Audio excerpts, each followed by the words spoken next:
রেখে চট্টগ্রামে ভোগ্যপণ্যের বৃহত্তম পাইকারি বাজার খাতুনগঞ্জে সরবরাহ বেড়েছে সয়াবিন তেল, চিনি, মসুর ডাল, ছোলা ও খেজুরের।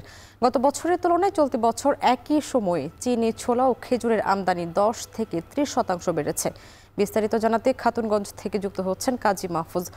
মাহফুজ, জানাবেন আসন্ন রমজান সামনে রেখে বাজারে ভোগ্যপণ্যের দামের প্রভাব কেমন দেখছেন আর ব্যবসায়ীরা কি বলছেন?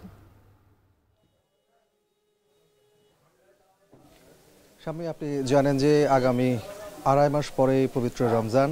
সেই রমজানের অতি প্রয়োজনীয় যে পণ্যগুলো রয়েছে তার মধ্যে আমরা দেখি ছোলা, মটর এবং ডাল জাতীয় পণ্য, একই সাথে চিনি, ভোজ্য তেল, খেজুর রয়েছে। এই পণ্যগুলো চট্টগ্রামের বৃহত্তম পাইকারি বাজার খাতুনগঞ্জে আসতে শুরু করেছে। আমরা দেখেছি যে ঋণপত্র খুলেছে প্রায় আরও 1 থেকে 1.5 মাস আগে ব্যবসায়ীরা, এবং সেই জায়গাতে কিছু কিছু পণ্য ইতিমধ্যে বাজারে আসতে শুরু করেছে এবং পাইপলাইনে রয়েছে আরও বেশ কিছু পণ্য। আমরা যদি নির্দিষ্ট করে বলি সেই ক্ষেত্রে ছোলার কথা, ছোলার চাহিদা রমজানে থাকে প্রায় 1 লাখ থেকে 1,20,000 টনের মতো।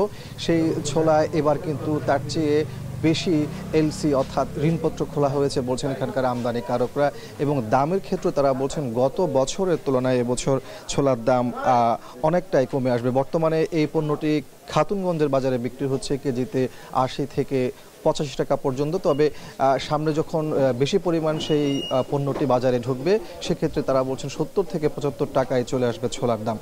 একই সাথে মটরের কথা যদি বলি, সেই মটরের সরবরাহ কিন্তু বাজারে বাড়তে শুরু করেছে, এবং আজকের দরের কথা যদি বলি সেক্ষেত্রে আমরা দেখতে পাচ্ছি 41 থেকে 42 টাকা কেজিতে মটর বিক্রি হচ্ছে, যা গত বছরের চাইতে কেজিতে 15 থেকে 20 টাকা পর্যন্ত কমেছে বলছেন এখানকার ব্যবসায়ীরা। অন্যান্য যে পণ্যগুলো আছে, বিশেষ করে খেজুরের কথা যদি বলি, মধ্যপ্রাচ্য থেকে এবার খেজুরের সরবরাহ পর্যাপ্ত হচ্ছে বলছেন এখানকার ব্যবসায়ীরা, এবং দামও গত বছরের চাইতে কম বলছেন তারা। এই পণ্যগুলো বাদে অন্যান্য যে পণ্যগুলো আছে, বিশেষ করে চিনি এবং ভোজ্য তেল, এই দুটি পণ্যর চাহিদা কিন্তু রমজানে বেশি থাকে, তার সরবরাহ বাড়তে শুরু করেছে। চিনির চাহিদা আমরা দেখি যে রমজান কেন্দ্রিক প্রায় 3 লাখ টনের মতো থাকে। এর মধ্যে ব্রাজিল সহ বিভিন্ন দেশ থেকে এই চিনিটি আসতে শুরু করেছে।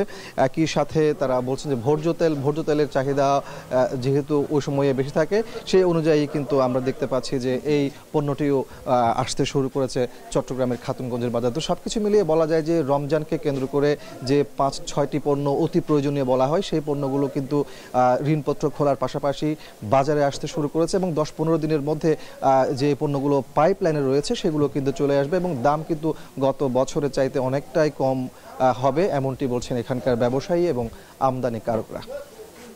চট্টগ্রামের খাতুনগঞ্জ থেকে যুক্ত হয়েছিলেন সহকর্মী কাজী মাহফুজ।